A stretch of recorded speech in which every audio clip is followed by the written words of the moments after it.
here our before paragraph. We'll now distribute competency assessment agreement sheet for AMAT. Please read the instruction carefully and answer all questions outlined here. If you need assist, I will be more willing to assist. So now is proceed to our assessment floor plan. First is we have assessment area, assessor observation area, tools area, safety and waste area, and material area. So now,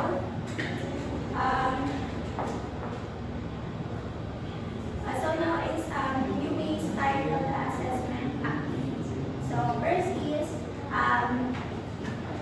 Maniaco.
You have to review or practice the activity related to competency requirements of the qualification.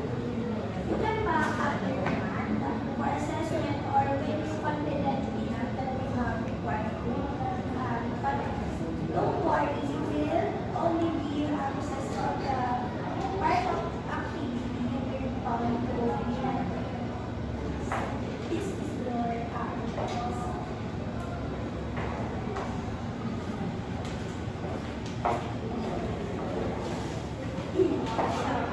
thank you, all candidates, for your active participation, professionalism, and dedication throughout this